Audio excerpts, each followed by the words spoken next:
El día de hoy vamos a comenzar una serie, una pequeña serie, que son principios fundamentales para la vida cristiana, para la familia cristiana.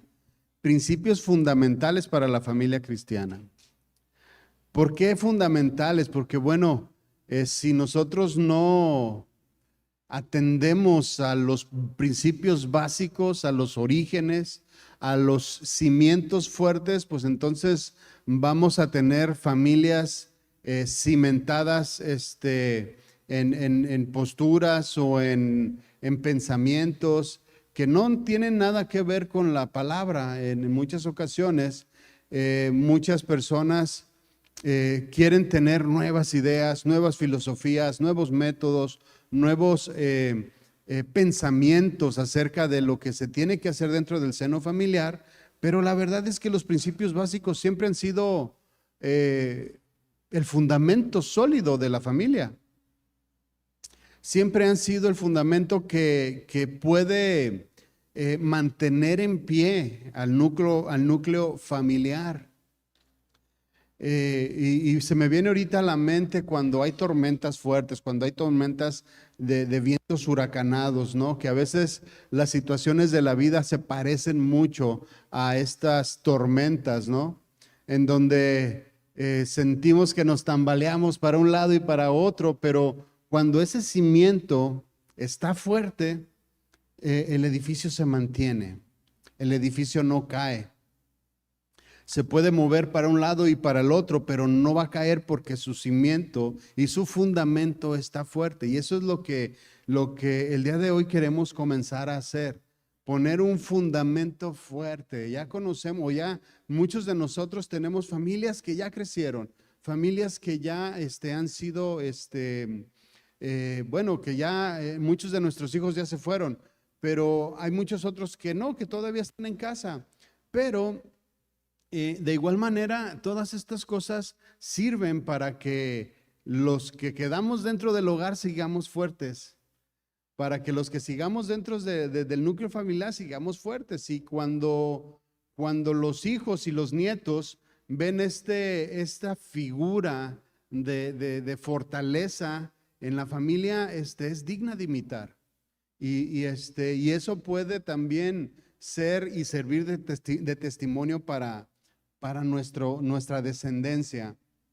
Entonces, el tema de hoy, dentro de esta serie, el tema de hoy es: Dios es el centro de la familia.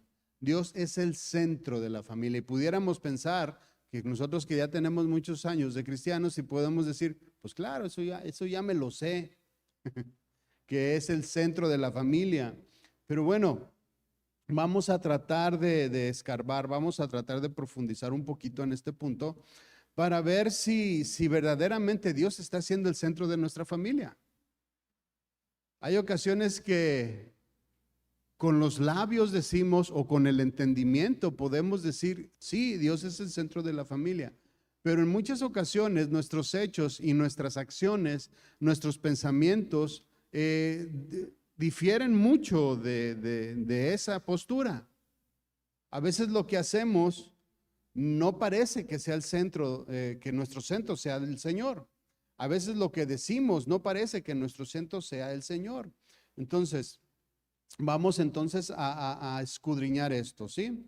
Le voy a pedir que me acompañe al Salmo 127.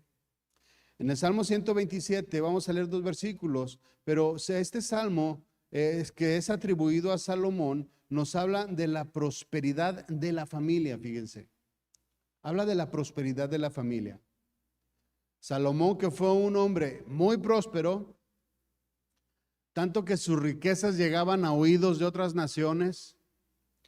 Y yo creo, bueno, que algo tiene que enseñar Salomón al respecto, ¿no? Aunque lo irónico que tiene Salomón, un hombre muy próspero, un hombre muy sabio, también fue uno de los peores gobernantes del pueblo de Dios. Fíjense cómo está este contraste que a veces lo podemos tener incluso dentro de nuestra casa, ¿no?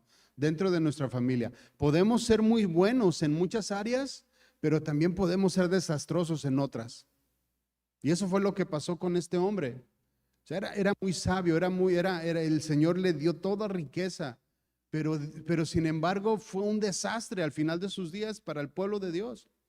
Y lo hizo pecar. Y por culpa de él se cometió abominación delante de Dios por medio de idolatría a estos ídolos o a estos altares que él mismo levantó. ¿Sí? Entonces, las pasiones de Salomón, los desórdenes de Salomón, que pudieran parecerse mucho a los desórdenes que cada uno de nosotros tiene en su vida, que cada uno de nosotros tiene dentro del seno familiar, pueden ser que desagraden a Dios completamente. Hay que analizar, ¿es verdaderamente Dios el centro de la familia? ¿El centro del papá, el centro de mamá, el centro de los hijos? O sea, de manera individual y también dentro del seno familiar. ¿Es verdaderamente el centro Dios? Entonces, Salomón, que era el hombre más sabio, también fue el hombre que más mujeres tuvo en lo que respecta a la historia bíblica. Repito, sus pasiones lo llevaron a construir centros de adoración pagana para complacer a sus mujeres. ¿Sí? Además, fíjense esto, cuando su hijo Roboam heredó el trono, el pueblo le pidió: aligera nuestra carga, o sea, sé más, quítanos carga, quítanos presión y te vamos a seguir. Esto nos habla de que aparte de que edificó altares, aparte de que tenía un montón de mujeres, aparte de todo esto, también tenía exceso y también estaba oprimiendo al pueblo. Si no, el pueblo no estuviera pidiendo que le aligeraran la carga. Si el pueblo hubiera estado tranquilo y a gusto, no hubiera dicho nada. Hubiera dicho: ok, Robán, vamos, sigue gobernando como gobernó tu padre y te vamos a seguir. Pero no, lo que le dijeron es: quita el exceso de nuestras cargas y te seguiremos. Y usted conoce cómo terminó toda la historia, ¿no? Un reino dividido. Porque Roboam no quiso aligerar la carga del pueblo. Pero este era Salomón. Y no podemos nosotros confiarnos en decir: yo ya conozco a Dios, yo ya sé la Biblia, lo que me vas a hablar yo ya lo conozco, yo ya lo sé, háblame algo nuevo, dame una revelación diferente. Este hombre que lo conocía, se pudiera decir, lo conocía todo, porque era muy sabio, lo tenía todo, porque era muy rico, que Dios tenía el respaldo de Dios. Este hombre cometió todas estas faltas. Entonces, ¿qué nos hace pensar que nosotros no necesitamos volver a los principios? ¿Qué nos hace pensar que nosotros no necesitamos regresar a los orígenes, a los fundamentos y fortalecer nuestra vida y fortalecer nuestras convicciones para que de la misma manera nuestra familia esté fortalecida? Y que al rato no estemos adorando otros dioses.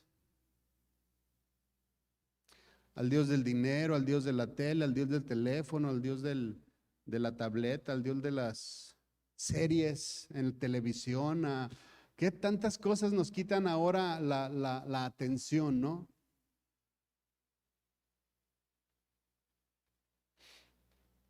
Hay muchas cosas. Hay un reino, bueno, el resultado de todo este desorden fue un reino dividido. Pregunta, ¿tu casa cómo está? En tu casa llegas y está el reino del norte y el reino del sur. Cada quien en su cuarto reinando, de aquí no te pases. Ya veo ahorita a los muchachos, ¿no? Es mi espacio, no te metas. Tu jurisdicción acaba desde la puerta para acá. ¿Cómo está nuestra casa? ¿Está dividida? ¿Es un reino dividido o hay armonía en el hogar? Entonces, Salomón, en este Salmo 127 nos habla de una familia próspera. Y yo creo que todos tenemos o queremos tener una familia próspera. Yo creo que para cada uno de nosotros se viene esto como algo que deseamos, ¿no? Y una familia próspera en todos los sentidos que pudiéramos nosotros hablar, no solamente en lo económico, no solamente en cuestión de trabajo y de adquisición de bienes, sino que también seamos prósperos, por ejemplo, nuestros hijos de manera académica o nosotros mismos. O sea, qué padre que pudiéramos nosotros en la familia tener todas estas cosas, ¿no? Prósperos también de manera moral, prósperos también sobre todo de manera espiritual, que podamos tener una relación con el Señor fructífera, buena, próspera, aguda, floreciente. Yo creo que todos quisiéramos tener estos aspectos o que todos quisiéramos que en nuestra casa se vivieran toda esta prosperidad. Repito, no solo cuestión económica, sino todos los aspectos que conllevan, ¿no?, nuestra vida cristiana. Porque ¿quién no quiere un matrimonio estable? O sea, yo creo que todos queremos un matrimonio estable. Muchas ocasiones dentro de las familias cristianas no hay matrimonios estables y están dentro de la iglesia, están dentro de la congregación, están en ese proceso, pero no han llegado a tener un matrimonio estable. Yo pienso que todos queremos que nuestros hijos desarrollen un alto compromiso con el Señor. No un compromiso ligero, sino a los estándares que el Señor demanda de nosotros. Nosotros quisiéramos que nuestros hijos tuvieran este compromiso con el Señor. Y yo creo que nuestros hijos desean que sus padres tengan también ese compromiso con el Señor.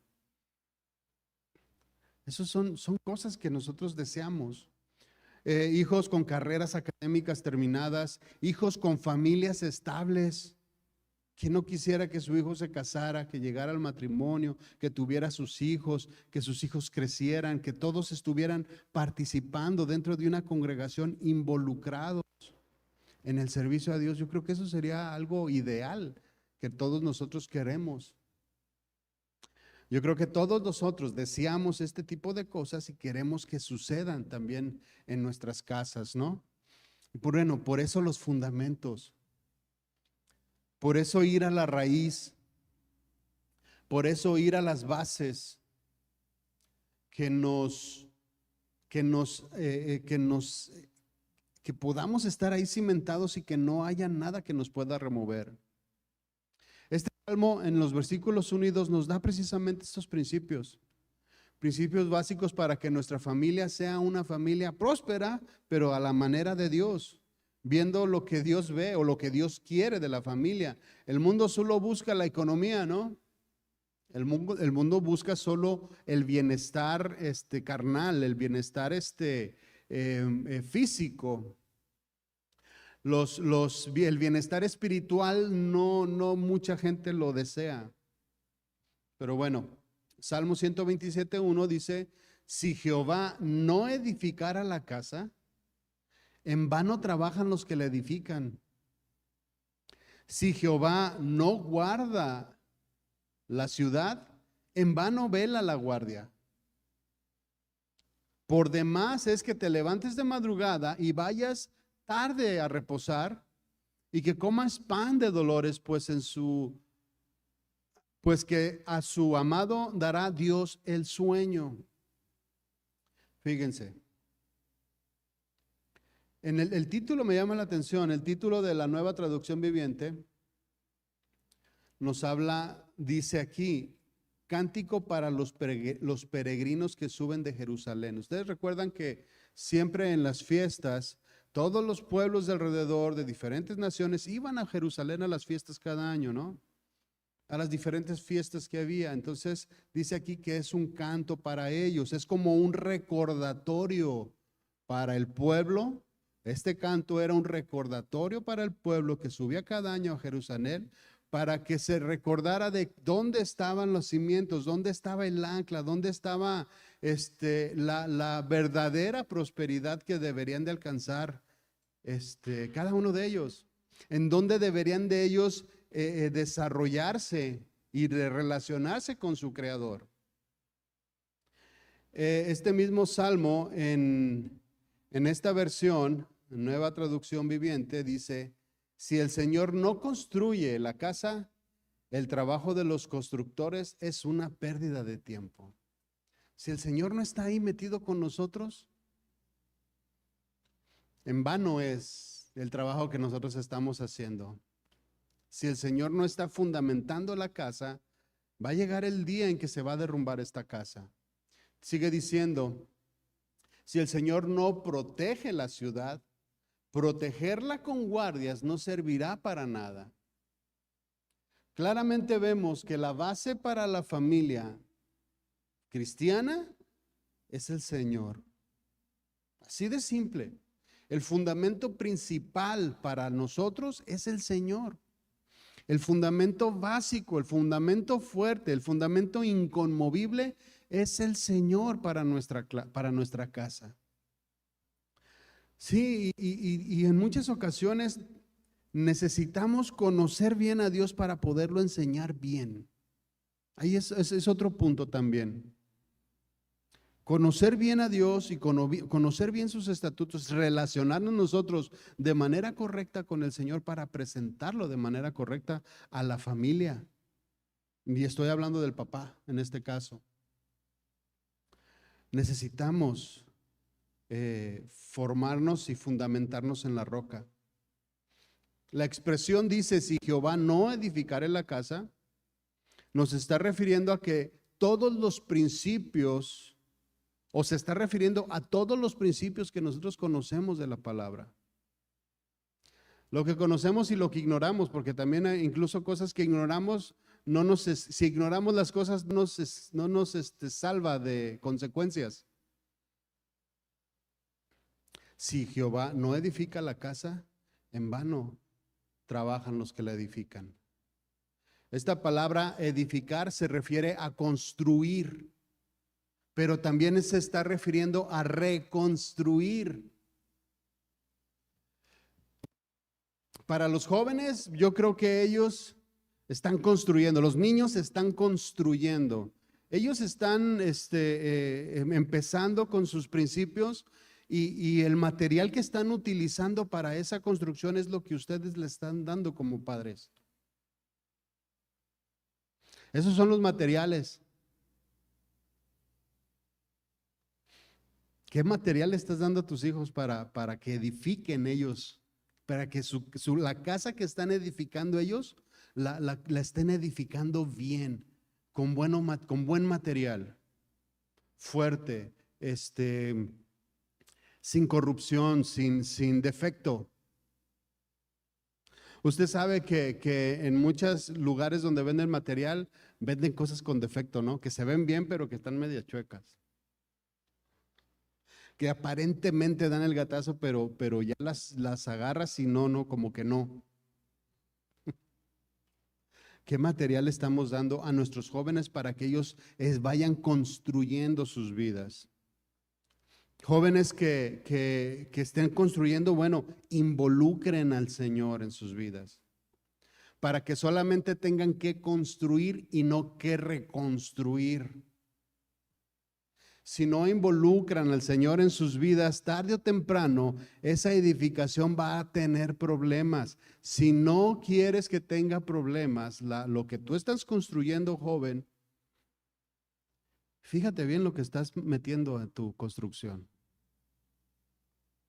Si no, se te va a caer. Si no, se va a venir para abajo.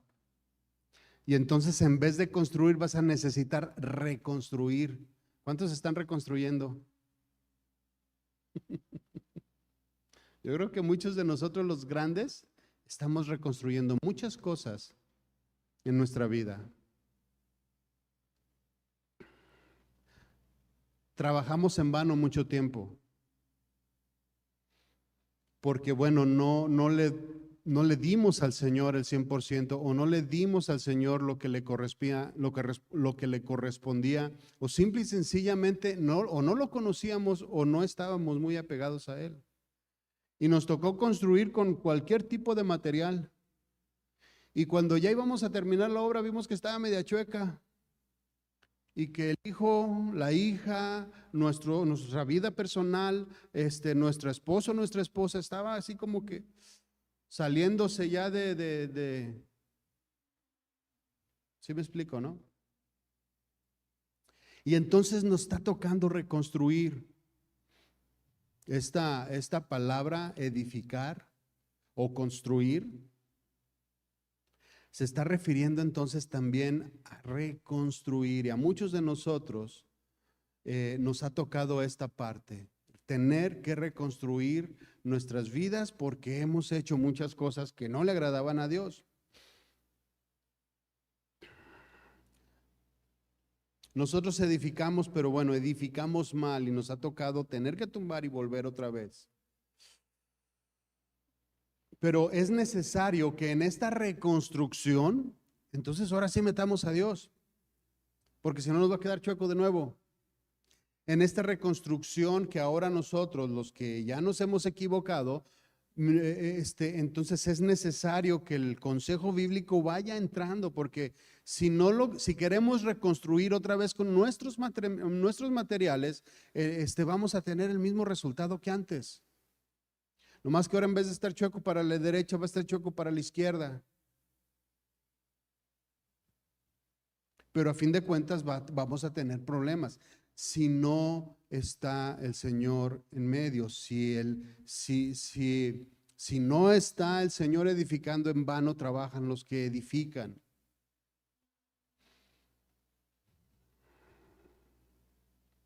El verso 2, en la Nueva Traducción Viviente, dice: es inútil que te esfuerces tanto, desde temprano a la mañana hasta tarde en la noche, y te preocupes por conseguir el alimento, porque Dios da descanso a sus amados.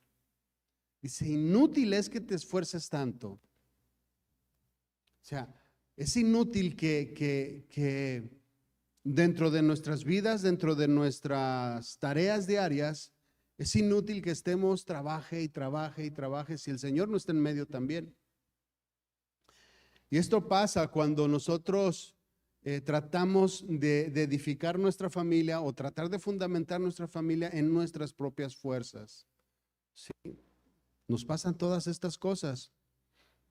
Cuando nosotros sacamos a Dios de la ecuación, el trabajo se vuelve mucho más pesado. Es un esfuerzo solamente humano,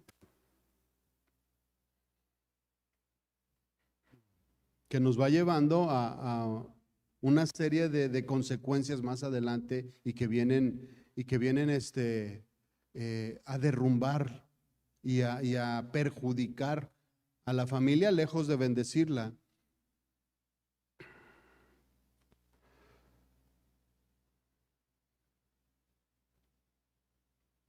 Nos levantamos temprano, trabajamos arduamente, nos esforzamos al máximo por traer todas las cosas buenas, y nos esforzamos por traer cosas buenas y estamos haciendo las cosas bien, pero se nos está olvidando lo más importante de nuestra vida, o se nos está olvidando lo más importante en nuestras actividades diarias, que muchas veces en nosotros no involucramos al Señor como tiene que ser en lo que estamos nosotros haciendo.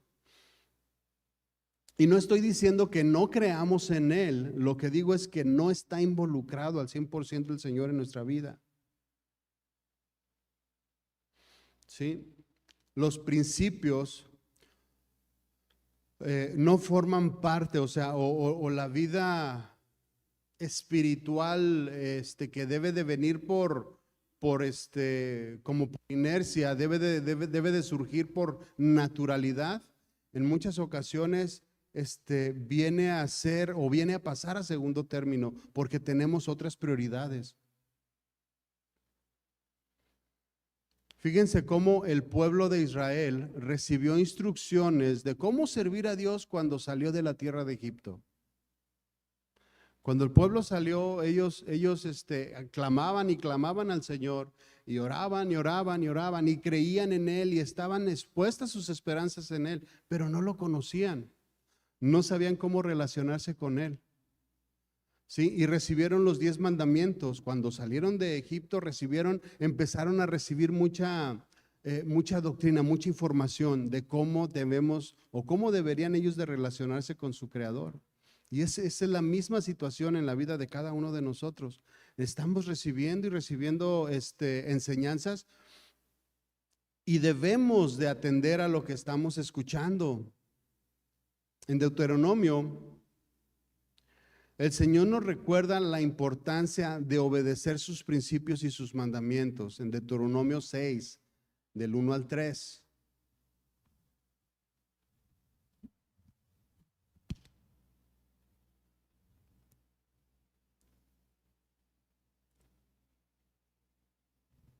Dice Deuteronomio 6, 1, dice, estos son los mandamientos, los decretos y las ordenanzas que el Señor tu Dios me entregó para que se las enseñara.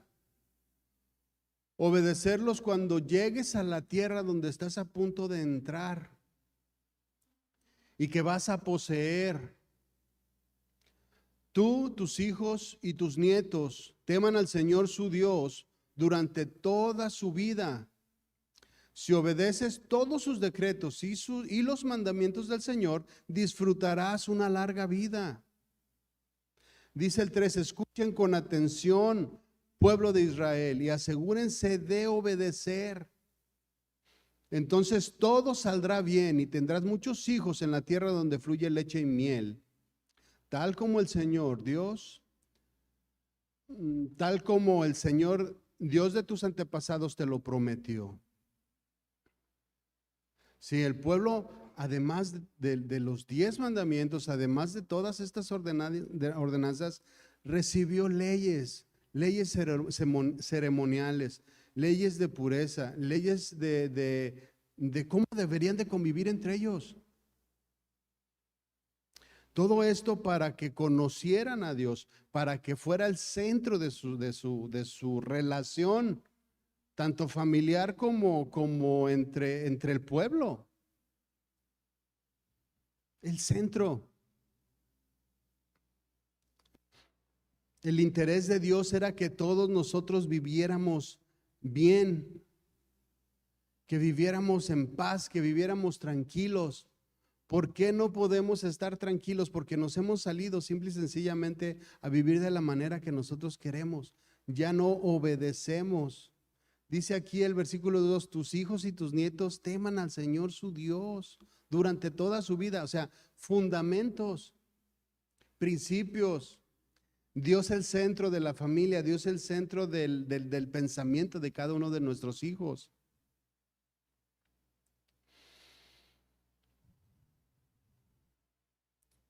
Somos seres humanos, o los seres humanos, todos nosotros somos personas de hábitos. ¿Sí? Somos personas que tenemos rutinas y que en muchas ocasiones las hacemos ya de manera, sin pensar, automática. Todos nosotros. Y aquí hay una pregunta, si nosotros revisamos nuestros hábitos, nos daremos cuenta qué tan cerca estamos del Señor. Si revisamos cómo actuamos y todo lo que hacemos durante todo el transcurso del día con día, nos vamos a dar cuenta si verdaderamente el Señor es el centro de lo que hacemos. Somos, repito, personas de hábitos. Tenemos casi el reloj ya programado. No sé si a ustedes les han pasado que cuando van a un lugar repetidas ocasiones y cierto día tienes que dar vuelta para el otro lado, y como ya estás programado a que siempre das vuelta a la izquierda, no te acuerdas que la tienes que dar a la derecha y simplemente la das. Y ya cuando vas a medio camino te acuerdas que ibas para el otro lugar. Estamos haciendo las cosas de manera automática, ¿sí?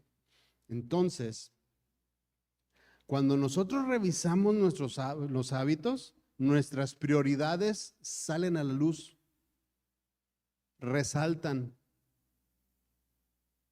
Ahí se nota qué tanto le damos o qué tanta importancia le damos al Señor.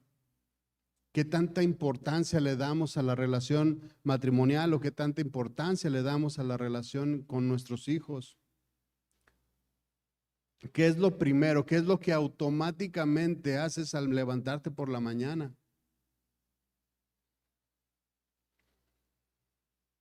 Dar gracias a Dios, así como algo que ya no piensas, que haces en automático. O hasta que vamos en el carro, ¿te acuerdas o nos acordamos de que, ay, no he orado? ¿Sí me estoy dando a entender?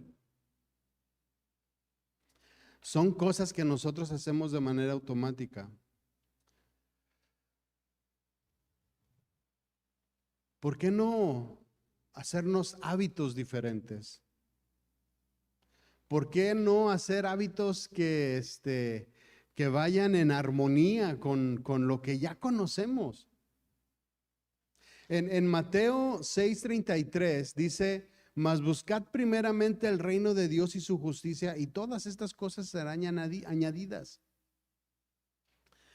Primero lo que tiene que hacer, porque lógicamente pues nos tenemos que levantar temprano, tenemos que ir a trabajar, tenemos todas estas actividades, pero primero lo primero.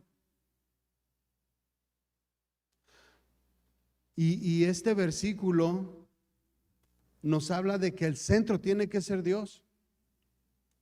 De cualquier actividad, de cualquier cosa que nosotros tengamos que hacer, buscar primeramente el reino de Dios. Basa tu vida en los principios bíblicos. Primero, acuérdate de venir conmigo. Primero, acuérdate de estar en mi presencia. Y todas las cosas van a salir bien durante el día. Los hábitos son acciones automáticas, por reflejo. No pensamos en hacerlas, simplemente las hacemos. Son reflejos que hablan de nuestras prioridades, de la manera que estamos acostumbrados a vivir y a accionar. Por eso es que si revisamos nuestros hábitos nos vamos a dar cuenta de quiénes somos. Los hábitos, como son y reaccionan de manera automática, nos enseñan fielmente quiénes somos.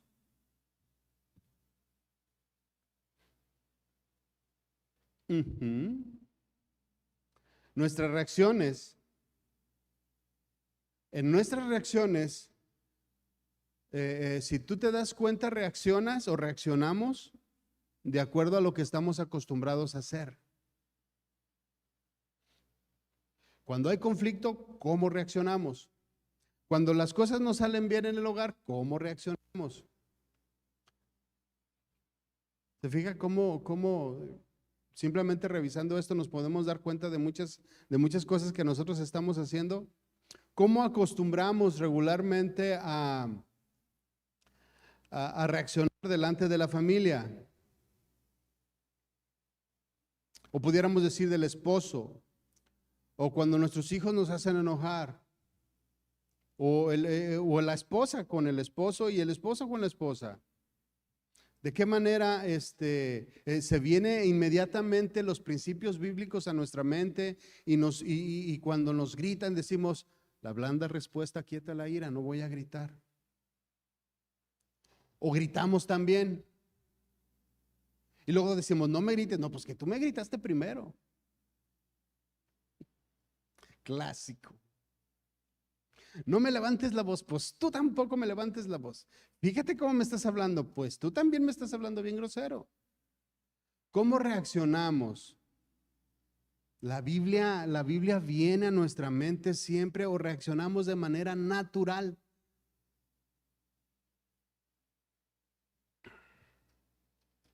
Ahora, que si reaccionamos de manera natural, bueno, pues hay que hacer el cambio. Es nada más, vamos a hacer los ajustes necesarios. Si estamos reaccionando bíblicamente, qué bueno, pues sigamos ahí. Si estamos reaccionando unas buenas y otras malas, pues bueno, vamos a esforzarnos para que todas sean buenas.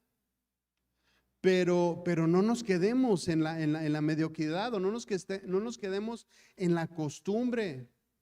Fíjense, se dice que un hábito, esto lo busqué en internet, para que un hábito puede desarrollarse en aproximadamente 66 días, en promedio. Hay unas personas que lo desarrollan en 18 días, dice ahí. Hay unas personas que yo creo que son las que no quieren tener buenos hábitos, que las desarrollan hasta en 260 días, 280 días. Yo creo que son de esas personas que, ay, de esas que se tienen que levantar y, ay, como que duro es levantarse a orar. Pero aquella persona que dice, sí, hoy me levanto, hoy voy a hacerlo, hoy tengo disposición, puede ser que hasta en 18 días desarrolle este hábito. Pero en promedio, las estadísticas dicen que un hábito lo podemos desarrollar en 66 días. Puede ser un hábito bueno y un hábito malo también. Sí, a veces hay cosas que, bueno, a veces, pues no sé, algún deporte o algún juego, algo que comenzamos a hacer y que nos agrada, lo comenzamos a practicar en una salida a un parque, una salida a un viaje. Hay un juego que te entretuvo y regresas y ya quieres jugar ese juego. Ahora que fuimos a México jugamos la pirinola y la jugamos como 3 días. Y nos compramos una y ya queremos jugar con todos cuando llegamos acá. Se desarrollan los hábitos, buenos y malos. Bueno, si nosotros nos aferramos a lo que la Biblia dice y a lo que la palabra dice, y con entendimiento, con una mente renovada y con un corazón transformado, nuestros hábitos se pueden inclinar a lo que viene, a lo que es de Dios, a lo que le agrada al Señor. Hábitos, vamos a revisar algunos hábitos. Un buen hábito que nosotros pudiéramos tener y que debería de formar parte del centro de nuestro núcleo familiar, dentro de nuestra casa, es el orar. Ese debería ser una pieza fundamental.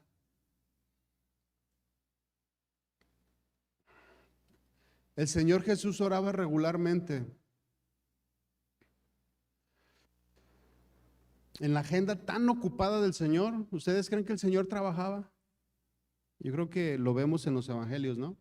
¿Ustedes creen que el Señor le sobraba el tiempo y por eso oraba? No, hacía tiempo. La Biblia dice que se levantaba muy temprano o que se acostaba muy tarde. O dice se la pasó en vela orando. No oraba porque le sobrara el tiempo, sino porque él quería orar, porque quería tener comunión con el Padre. Y él se daba el tiempo para orar, para tener comunión con su Creador, con su Padre. No con su Creador, con su Padre. Y esto lo vemos de manera constante en la vida del Señor Jesús, y no solo en la vida del Señor Jesús, lo podemos ver en grandes hombres de Dios y en mujeres también que estaban ahí también fortaleciéndose. Vemos a Ana, por ejemplo, que estaba postrada orando cuando estaba pidiendo un hijo. Y vemos todos estos ejemplos de cómo el pueblo y cómo las personas oraban. Y esto sería un muy buen hábito que nosotros pudiéramos tener y desarrollar, un hábito que pudiéramos adquirir. Este es un buen hábito. En cada uno de ellos, en cada uno de estos hombres de Dios que vemos en los ejemplos de la Biblia, no era porque les sobraba el tiempo, era porque tenían esa fuerte necesidad de estar con su Creador, porque tenían esa fuerte necesidad de estar con su Salvador. Sentían la necesidad de relacionarse con el Padre. Por eso oraban. En Lucas 11 encontramos a los discípulos diciéndole al Señor Jesús, enséñanos a orar. También lo encontramos en Mateo, en el Sermón del Monte. Pero ahí en Lucas 11:1 dice así: aconteció que estaba Jesús orando en un lugar y cuando terminó, uno de sus discípulos le dijo, Señor, enséñanos a orar, como también Juan enseñó a sus discípulos. ¿Por qué le pidieron al Señor Jesús que les enseñara a orar?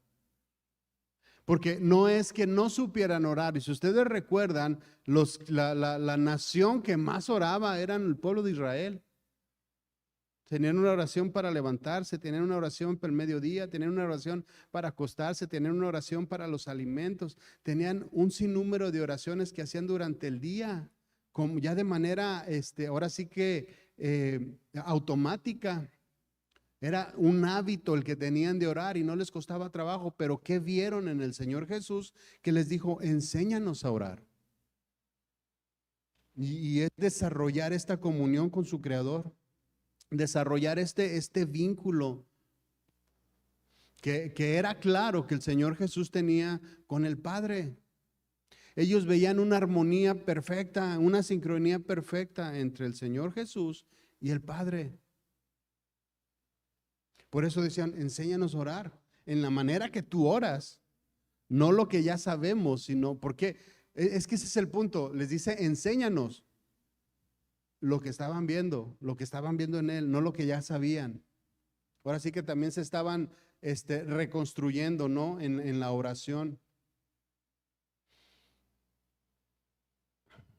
Y vemos ejemplos del Señor Jesús, por ejemplo, en Lucas 6, 12 y 13, dice, en aquellos días, Él fue al monte a orar y pasó la noche orando a Dios. Y cuando era de día, llamó a sus discípulos y escogió a 12 de ellos. O sea, qué importante es meter al Señor en nuestras oraciones, en las oraciones de la familia. Cuando la familia tiene que tomar decisiones, ¿dónde se basan esas decisiones? Cuando el padre tiene que tomar decisiones o la madre tiene que tomar decisiones, ¿en dónde basa esas decisiones que tiene que tomar? En lo que quiere hacer, en lo que quiere desarrollar, en lo que le conviene, o va con el Señor que dice, era el Señor Jesús, Dios encarnado, y se pasó toda la noche orando para escoger a 12 de sus discípulos. A veces nosotros tomamos decisiones así nada más, y por eso las consecuencias. Por eso las situaciones suceden de manera difícil en nuestras vidas, ¿no? Dice, y escogió a 12 de ellos, a los cuales llamó apóstoles. Marcos 1:35 dice, levantándose muy de mañana. Bueno, en un caso, en otro ejemplo, estaba él hasta muy tarde, se la pasó en vela orando. Y este otro ejemplo dice que levantándose muy de mañana, siendo aún muy oscuro, salió y se fue a un lugar desierto y ahí oraba. Estos son ejemplos de vida de oración, de hábitos de oración que pueden ser o que son muy útiles para la vida de la familia, que deben formar parte del fundamento básico, del centro del núcleo familiar.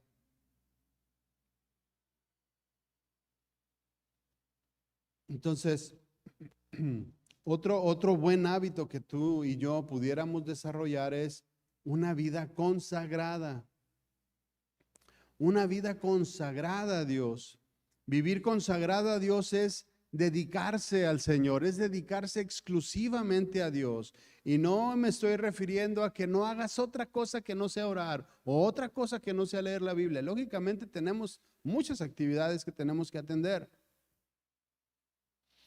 Pero podemos vivir consagrados en cuerpo y alma al Señor de manera espiritual, a través de renunciar voluntariamente a una vida desordenada y una vida vacía, a decisiones que no convienen, a pleitos que no convienen, a disputas que no nos llevan a ningún lado. El vivir una vida apartada a Dios es vivir de fe, es vivir con fe.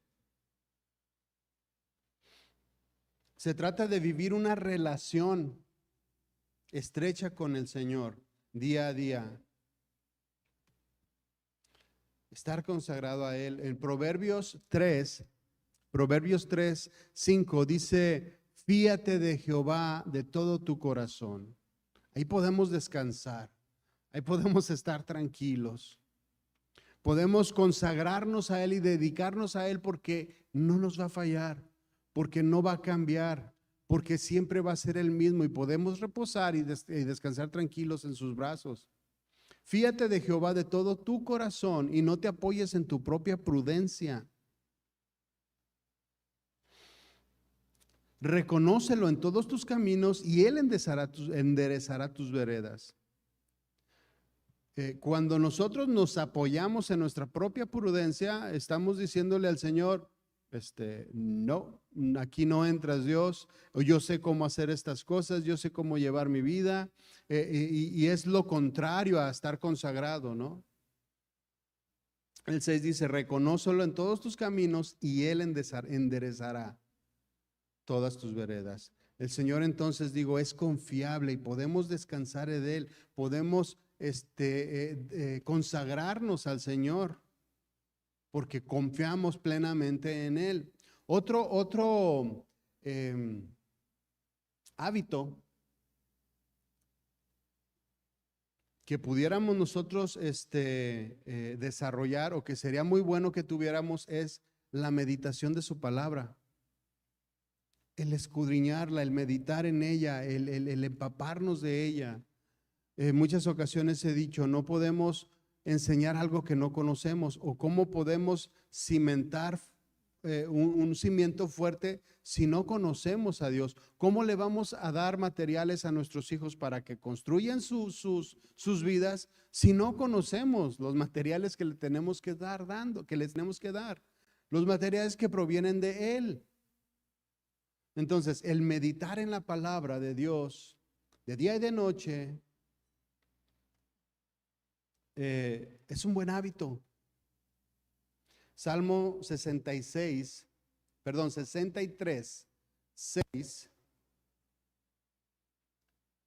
Dice aquí el salmista, cuando me acuerde de ti en mi lecho, cuando medite en ti en las vigilias de la noche,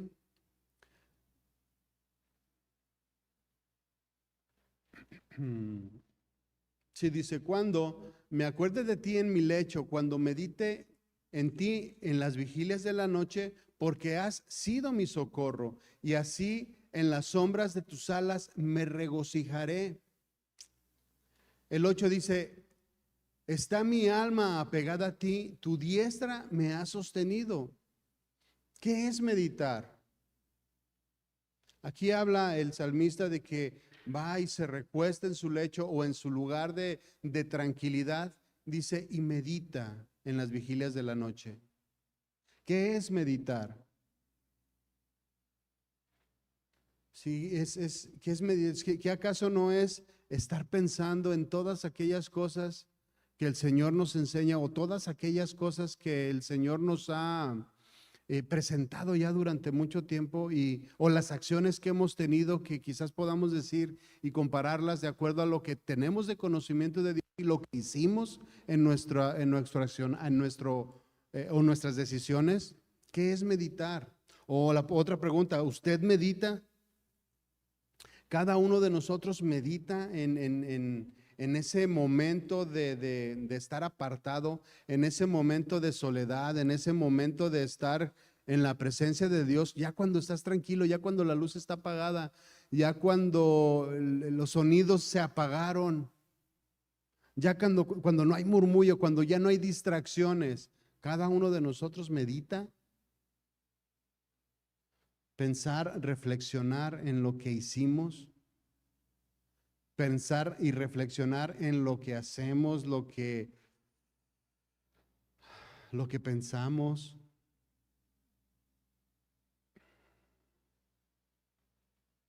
Yo creo que cada uno de nosotros tiene de parte de Dios muchas enseñanzas, ¿sí? Y las podemos ver en diferentes cosas, ya sea en la radio, ya sea en predicaciones, ya sea en la vida diaria, ya sea viendo a los niños, ya sea hasta viendo videos a veces en el teléfono. Se nos muestran cosas que nos hacen meditar y que nos hacen que el Señor nos habla a través de ellas.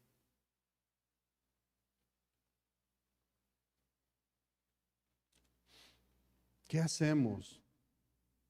A veces hay un hábito de que cuando venimos a la iglesia se nos hace el hábito venir, sentarnos, escuchar y a veces olvidar. Y esto es un hábito, un mal hábito. Y a veces tratamos o nos cachamos tratando de recordar de qué se trató el sermón o de qué se trató la palabra y no nos acordamos. Estamos acostumbrados a retener poco. Y menos si nos estamos acá durmiendo. Menos vamos a recordar, ¿no?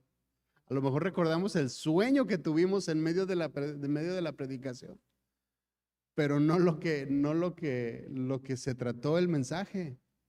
Entonces, un buen hábito también es acostumbrarnos a meditar. Acostumbrarnos a meditar en lo que escuchamos, en lo que vemos, en lo que leemos, en lo que Dios nos enseña.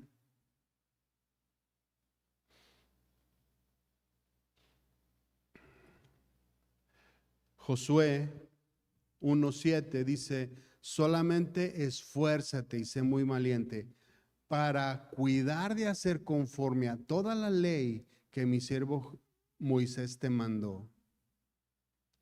¿Sí? El mandamiento es que no nos apartemos, para nada de su ley. Y se refiere a toda la ley, no solo a las partes que nos gustan, que a veces seleccionamos ciertas áreas que nos gustan. Aquí el meditar es en toda la ley, en todo lo que Moisés dice aquí mandó, todo lo que el Señor nos ha enseñado. Dice aquí, esfuérzate y sé valiente.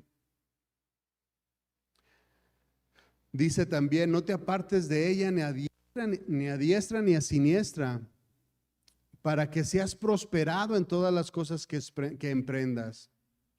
No te apartes de ella ni a la izquierda ni a la derecha. O también pudiéramos decir, no seas ni muy ligero con el evangelio, tampoco seas muy religioso como lo eran los fariseos. Mantente. O sea, escudriña, analiza, medita en dónde estás parado, qué es lo que estás haciendo y crece. El 8 dice, nunca se apartará de tu boca este libro de la ley, sino que de día y de noche meditarás en él. De día y de noche. Cada momento. Cada que tengas un momento a solas, cada que tengas un momento de decisión, en ocasiones pasa que tomamos una decisión e inmediatamente decimos, no está bien. Y tenemos que meditar en lo que hacemos para que guardes y hagas conforme a todo lo que está escrito, no lo que nos gusta, todo lo que está escrito, porque entonces harás prosperar tu camino y todo te saldrá bien. Otro buen hábito es obedecer. Y ya es el último que voy a dar. Obedecer. Y hay muchos más hábitos. Obedecer es uno de ellos. En Deuteronomio 27:9 dice así, y Moisés con los sacerdotes levitas habló a todo Israel diciendo, guarda silencio y escucha, oh Israel. Hoy has venido a ser pueblo de Jehová tu Dios. Entonces, fíjense cómo el llamado a la obediencia que va a ser, el llamado a la respuesta es para el pueblo, es para los hijos. No es para los de afuera, es para los de adentro. Es para ti y es para mí. Dice el 10, oirás pues la voz de Jehová tu Dios y cumplirás sus mandamientos y estatutos que yo te ordeno hoy. Oirás. Es decir, poner mucha atención. ¿A qué es? Hay que poner atención a la voz de Dios. Hay muchas voces. Ahorita hay muchas voces que gritan, hay muchas voces que se pronuncian, hay muchas voces que se levantan por todos lados. Pero a la voz que tú y yo debemos de escuchar es a la voz del Señor, sus mandamientos. Oirás pues la voz de Jehová tu Dios y cumplirás sus mandamientos y sus estatutos que yo te ordeno hoy. Los hijos escuchan al Padre.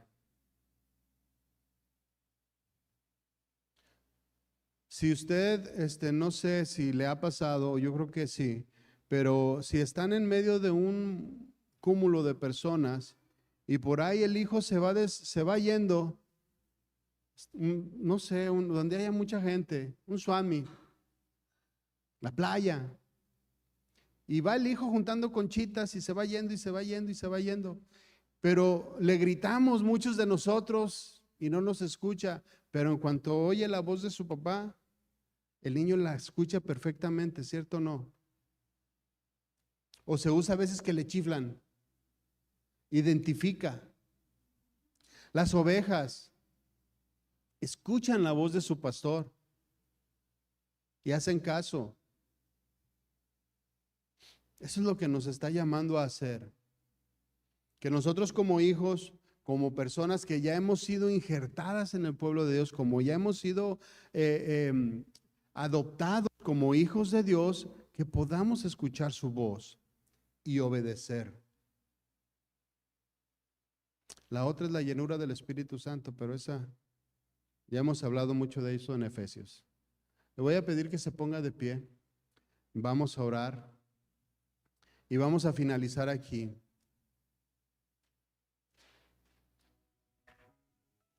Señor, te damos gracias. Queremos, Señor, que tú seas el centro de toda nuestra vida, que seas el centro del hogar, Señor, que seas el centro del papá, que seas el centro de mamá y que seas el centro de los hijos. Que seas el núcleo familiar, Señor, el que una todas las piezas. No queremos un pueblo dividido, así como se dividió el pueblo de Israel, Señor. Que muchas veces en nuestro hogar se parece a esto. Ayúdanos, Señor, a unirnos. Ayúdanos, Señor, a contentarnos, Señor, a reconciliarnos dentro del hogar si hay alguna división. Ayúdanos, Señor, a ponerte a ti como la roca, Señor, y que de ahí parta todo. Si tú estás en el centro, Señor, entonces habrá armonía, entonces habrá consuelo, entonces habrá una respuesta diferente, Señor. Quizás haya problemas, pero también, Señor, habrá soluciones. Nuestro comportamiento, Señor, será totalmente diferente porque tú estás ahí en el centro. Porque tú vas a ser el mediador, tú vas a ser el que regule. Ya no va a ser lo que dice uno o lo que dice el otro, sino lo que dices tú, Señor, porque tú estás en el centro. Señor, ayúdanos. Ayúdanos a darte ese lugar, Señor, y no arrebatarlo con nuestras acciones y con nuestras decisiones. Señor, te pedimos, Padre, que nos enseñes día con día y que nos hagas entender que necesitamos entregarte nuestra voluntad a ti, Señor. Te damos las gracias, Señor, en el nombre de Jesús. Amén y amén. Bueno, mis hermanos, nos vemos entonces el próximo domingo. El día jueves vamos a tener clase por Zoom. Ahí les mandaré un link para que se puedan, ¿cómo se dice? Conectar. Sí, nos vemos la próxima. Dios les bendiga.